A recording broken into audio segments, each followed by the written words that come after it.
नेपालको भूमि हो, विस्तार भन्ने विषय नै आउँदैन। हाम्रो भूमि हो भन्ने कुरामा हामी स्पष्ट छौँ। यसमा नेपाल सरकार प्रतिबद्ध छ। यसमा परराष्ट्र मन्त्रालयले आफ्नो नोट जारी गरिसकेको थियो, त्यसमा भारत सरकारले पनि केही गरेको छ। भारत सरकारले पनि खुला सहकार्यबाट यसको कुनै एउटा निकास निकाल्नुपर्छ भनेको छ। नेपाल सरकारको पनि जुन त्यहाँ सिमाना विवाद भएको छ त्यो नेपालको भूमि हो भन्ने कुरामा प्रतिबद्ध छ। त्यो हाम्रो प्रेस नोटबाट आइसकेको छ।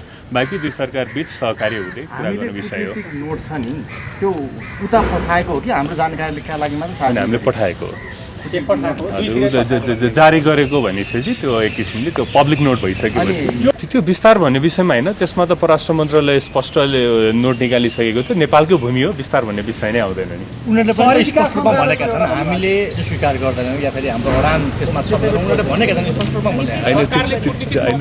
त्यसैले त विवाद भयो नि होइन। त्यो हाम्रो भूमि हो भन्ने कुरामा हामी स्पष्ट छौँ। कतै नेपाल सरकार मन्त्री परिषदको मुख्य निर्णयहरूमा पढेर सुनाउँछु।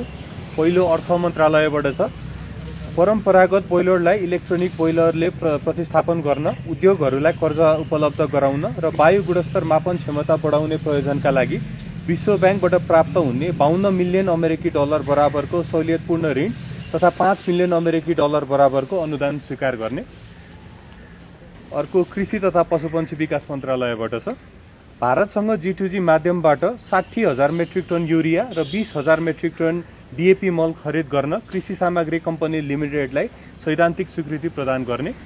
अर्को शहरी विकास मन्त्रालयबाट छ, संसद भवन परिसरमा प्रवेश लगायतको विषय समावेश गरिएको सिंहदरबार परिसरको परिमार्जित गरी योजना स्वीकृत गर्ने।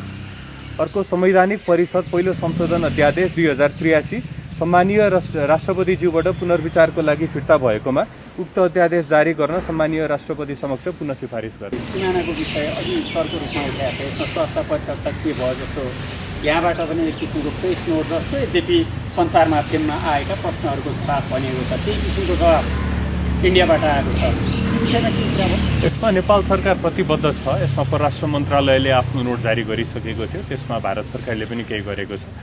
भारत सरकारले पनि खुला सहकार्यबाट यसको कुनै एउटा निकास निकाल्नुपर्छ भनेको छ। नेपाल सरकारको पनि जुन त्यहाँ सिमाना विवाद भएको छ त्यो नेपालको भूमि हो भन्ने कुरामा प्रतिबद्ध छ। त्यो हाम्रो प्रेस नोटबाट आइसकेको छ। बाँकी दुई सरकार बीच सहकार्य हुँदै कुरा गर्ने विषय हो। नोट छ नि त्यो उता पठाएको हो कि हाम्रो जानकारीका लागि मात्र हामीले पठाएको हो, जारी गरेको भनेपछि त्यो एक किसिमले त्यो पब्लिक नोट भइसकेपछि यो संवैधानिक परिषदवाला केही सुधार सहित पठाउने हो अथवा जस्तो आयो त्यस्तै फेरि पहिला जस्तो पठाइएको थियो त्यस्तै पठाउने हो, के गर्ने? त्यो हामीलाई पहिला जुन थियो त्यो नै पठाइएको। जस्ता त्यस्तै। हजुर। अनि के परिमार्जन